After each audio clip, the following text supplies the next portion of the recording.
The Brandon Peters Show may contain explicit language and detailed plot points. For more information on the show, stay tuned to the end of the episode.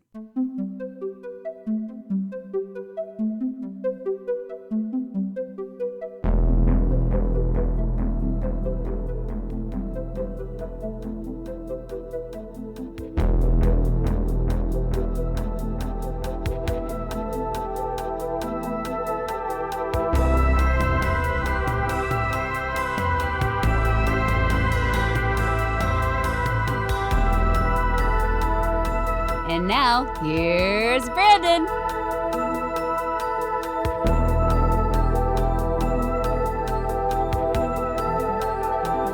Welcome to Old Space Show. I'm Brandon, and this is my companion, Russell McGee. Hello. Good to hear, see, or whatever you all out there in cyberspace.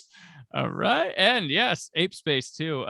This series of Old Space Show follows the simiantastic adventures of Galen and his two astronaut pals as they wade their way through the futuristic Earth in the short-lived television series of Planet of the Apes. Today, we discuss the second episode, The Gladiators.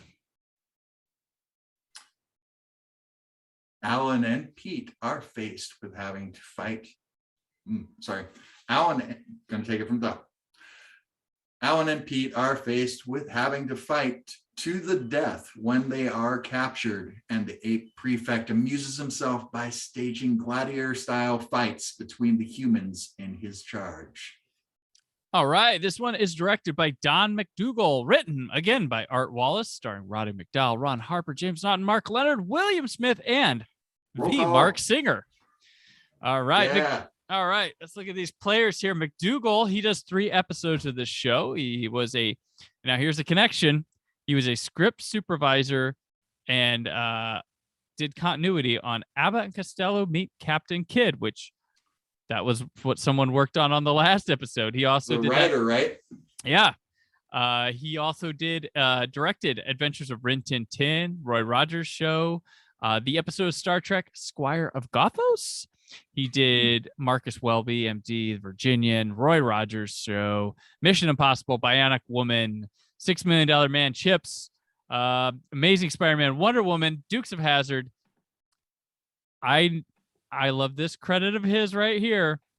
The director of Writing with Death, which, if you know me, is my favorite episode of Mystery Science Theater 3000. Fantastic. Yes. Well, and we've got another Spider-Man connection. This is the second episode with a Spider-Man connection. Another series I would like to have on home video at some point. Oh, yeah. People forget that was the live action Spider-Man, folks. Yeah. It is weird because I'm noticing like these people, there's almost like there was like a roulette of shows, and it's just like it's got like passed down through these shows and kept going and going because, Mission Impossible, $6 Million Man, Virginian, these same shows. He did Wonder Woman too. So he was Dallas. Okay, he did Dallas too. I skipped over that. It was a big deal. It is a big deal. Yeah. Brandon, I mean, that's not anything different really than you and I and having several of the same guests that you've had back on past shows, because I'm sure it's a matter of them getting to work with their buddies and have a good time on set and really just enjoy the work they're doing. Right. And back there was like studio contract players too. That was back in the day where I work at CBS. I do their show, or I work at Warner Brothers. That's what I do. It's an old school thing. It still happens nowadays, but just a lot less common. But yeah, that's something people would have be under contract and have to do that. But I think a lot of this too is people working together. Like they meet somewhere. Oh, let's do this. Oh, he's really good at that. If you want a quick bottle episode, Wallace will get you one. He can bullshit with the best of them over here. Like he can make guys sit in one room and it's exciting. So that's definitely something that comes. And then you see actors too, like here, William Smith, not to be confused with Will Smith, the actor. He passed away last year at the age of 88, but he, you'll know him as Conan's father in Conan the Barbarian. But as a kid, Russell, his film debut, Ghost of Frankenstein. Oh, wait a minute. He was so a village kid, but he's uncredited. So yeah. Okay. But pretty awesome. Oh man, people get a start in that. But he played Adonis in Minerva, Mayhem, and Millionaires, the episodes of Batman. He was on Alfred Hitchcock Hour. He did Columbo, Mission Impossible. I wonder if Mission Impossible is directed by the same director, because he also does $6 Million Man and like all these things. He's a familiar looking guy because he stars in a couple Eastwood movies, and he must have got along with Clint Eastwood because he does Any Which Way You Can, and he did a Western. And then he was brought on he wasn't in the movie, but he was brought on as a Russian translation consultant on Firefox for Eastwood. So Eastwood must have thought of him pretty good. He was on the Logan's Run TV show, which after this one, I'm getting shades of with the Planet of the Apes and Logan's Run. We'll talk about that in a sec. But he was in Andy Sedaris' first movie, Seven. Andy Sedaris, who made action movies with Playboy Playmates and Penthouse Pets and just explosions. He was in Buck Rogers, Maniac Cop. Great B movies, too. Speaking of Seven, he was in Action USA, Champagne and Bullets, which is my newest discovery, which is one of the best turd burgers you're ever going to see in your life. But yes, Uncle Sam. He was in Uncle Sam, too. So this guy, tons of stuff. Recognizable. He's got great high-profile stuff, great B-movie stuff from TV to film, like cult classics, prestige. Like, that's a career right there. And he's here in Planet of the Apes, the TV show. So hey, but I think the person we know most of this is Mark Singer, right? Early Mark Singer. This is like his third role because he debuted on Columbo in '73. I'm actually looking to verify so that we have that spot check. Yeah, and I mean, yeah, you're right. This is his third thing that he did on TV. Most notable, Beastmaster and V. Those are his street cred. Like, this is why you have me at your convention type deals. But he's a recognizable enough actor and had a handful of iconic roles. It's a real good career. He's got. He was in Roots: The Next Generation before this. He had a run on Dallas. Like, you look at Mark Singer. Hawaii Five-0. Like he even showed up, I believe, in Arrow, the CW series recently. Like it's like, that's where you kind of want to be. You don't want to be like too high, but you're recognized as certain roles, but you get good work. And you constantly are throughout the year. I'm granted he probably wants to be higher, but I would be like floored I would be floored with a career like Mark Singer, like even lesser than Mark Singer. I would be floored with. Like, he's got a good vibe, and the Beastmasters holds up pretty well. The original, I think. But I would agree. I concur with you there. And V's awesome too. V is great, folks. That'll be an old space show someday. Is V. That's good stuff. I also told Brandon a random little fact is Mark Singer actually is an alumni from Indiana University in Bloomington. So he got his acting chops here and then went on and did his thing and became the man that he is today. Yeah. The Mark Singer. Yes. This particular episode here. So this is our first proper, just there's no setup. This is what the show is going to be. Right. The setting and style of what this episode is feels like it could fit any random science fiction show. Like, it's very much of the time too. Yeah, whether you're talking Incredible Hulk or The Fugitive, Invaders, Logan's Run. That show that's where I got shades. I was like, man, this could have been an episode of Logan's Run, the TV show. It really could, because it's the same idea. We're traveling across the U.S. in a futuristic dystopia, and we're gonna run into random humans that, we're gonna run into humans every week, even though humans aren't supposed to be that much around. But yeah, I was like, this is the palette for random science fiction show that takes place in the future on Earth or something like that. Was this the trendsetter for that, or did we have? Well, I guess Roddenberry's going for that with Genesis 2 a little bit. Watching that, but I don't know if this is the trendsetter early on and then they all start doing stuff, or Well, I would have to double check as I said, I mentioned Invaders. I'm not sure. I think that came before this. okay. Yeah. But this one, and then also this is the Gladiators. So guess what it's about, folks? This Gladiator, like almost every major cult science fiction show has this episode where they run into some town with a gladiator arena, and somebody's got to like play the moral card of I'm not killing him. And Star Trek famously does this, but then like everybody has some form of that moment almost. And this is right away. They're like, we're gonna knock out that arena episode number 2. That's what we're gonna do on Planet of the Apes. We're gonna knock this out. Yeah, they did a quick setup early on too in the episode of the magnetic disc, and their whole reason of needing to stay in the town was they saw 2 humans fighting, and then our intrepid heroes went in to assist and try and help the little guy not get beat up by the older gentleman. So Mark Singer we see right off the bat, but in having that fight, and they don't realize they're training. Our heroes lose their magnetic disc from the ship, and that sets up everything else that follows from there on out. Yeah.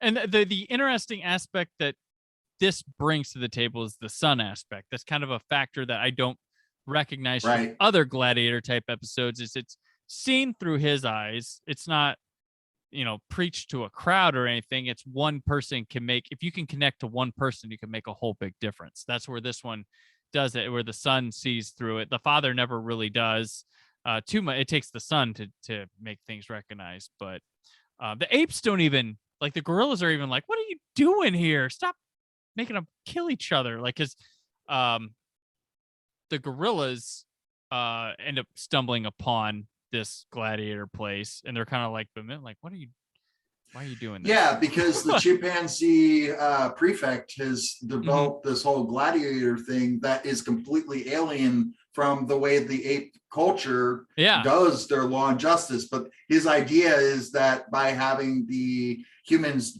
take out their hostilities and kill somebody periodically, that then they're not going to be as violent. Yeah, and you'd think that the gorillas would be all for this. That's the funny. It's a funny thing. You think it'd be run by a gorilla, you'd be not a chimpanzee. The chimpanzees are like the science people, the peaceful, the progressive apes, but not here. But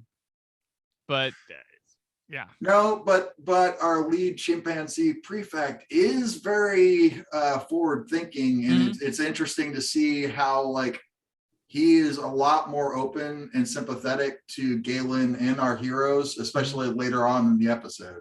Right, true. And while he does make them fight to the death with each other, he does respect them as they live on the property too. That's right. There is that factor. And yeah, we get to see Galen, like you mentioned, in action before, like negotiating, trying to be in like, hey, I'm with you, like what's going on here. It's a nice little factor that the humans can have in their game to travel.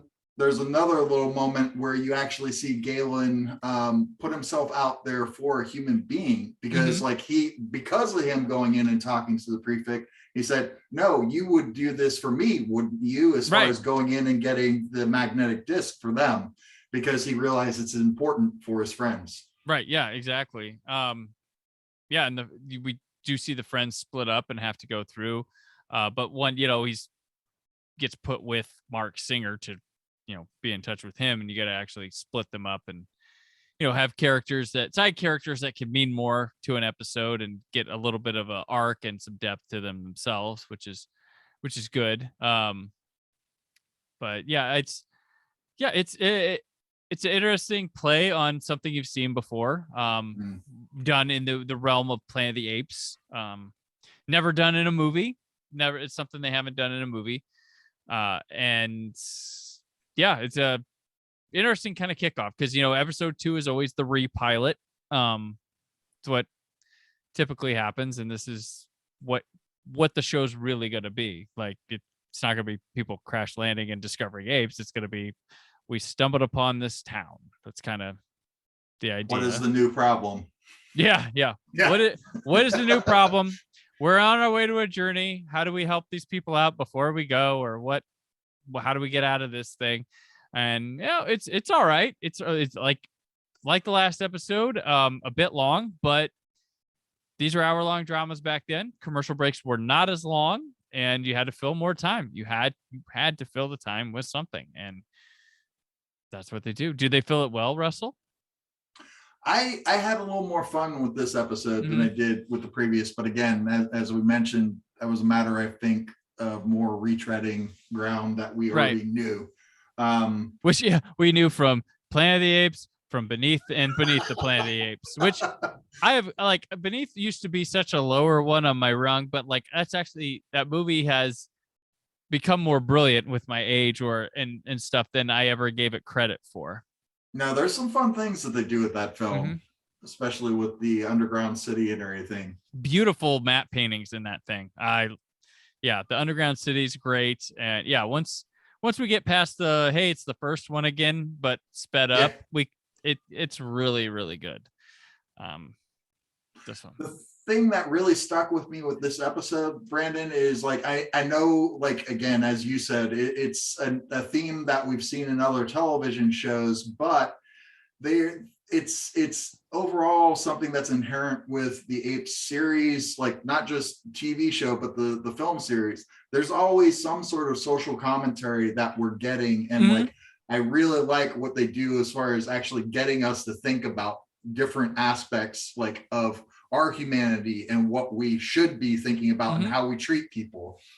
Right. Yeah. And the Apes as a series has always been great because it is one of them that is the fantasy sci-fi thing, but never forgets the sci-fi and always brings that kind of stuff to the table really well. Like it can play in both worlds. Whereas like your Star Wars probably falls more into like fantasy than science fiction, but Apes manages to extend to the fantasy from the science fiction and hold on to it. It's a great bounce off of like a 2001. It goes maybe under that territory of it, but still has some of the fun aspects of like a Star Wars that comes later, comes after the Apes, of course, but you can play with both worlds from the Apes, which is great, I think. Sure. I'm going to ask again, were there any women characters in this episode? And if there was, did they speak? I didn't find any. So this is 0 for 2. Yeah, no, we had the mother mentioned, and she was a big moral point of the story because Mark Singer's character would not have learned or thought about like whether or not he should be killing people if not for that moral lesson that he learned from his mother. But as you said, we don't actually see her on screen. Yes, definitely. But yeah, I'm going to be looking for that. It's just an interesting aspect. It's the 70s. I know it's probably not going to happen much. It's 70s sci-fi, probably aimed at boys. Probably not going to happen much. Written by boys. So it's going to I'm going to continue to monitor that situation. Interesting enough. But the time has come for us to take our stinking paws off this damn dirty episode. Russell, great talking to you about these episodes. I'm really excited to keep charging through these final 12, the remaining 12, all 12 we have left. The journey begins, my friend. We're just starting. The journey begins. Until next time, where can people keep up with you? Again, you can check me out with Indiana Public Media, and I work for WTIU, WFIU, or check out bigfinishproductions.com. And if you do a search there, all the productions that I've worked on with Doctor Who will be listed in that search. All right. Hashtag ApeYouNotEntertained. And I'm on Twitter and Instagram at Brandon4KUHD. Workwise, so blue.com. There's more from the Brandon Peters Show this week. But from old space, it's a madhouse! Thank you for listening. The Brandon Peters Show is a Creative Zombie Studios production. Produced by Brad Shoemaker and Brandon Peters. Written and edited by Brandon Peters. Announcer vocals by Jessica Alsman. Theme song by Metavari. Web design and show art by Brad Shoemaker with Brandon Peters. All music and clips featured in the episode are property of their respective studios, and no infringement is intended. Additional information on this and other episodes at BrandonPetersShow.com. For any inquiries, press opportunities, or sponsorship, contact mail at BrandonPetersShow.com. The show is available on Apple Music, Spotify, or anywhere podcasts are found.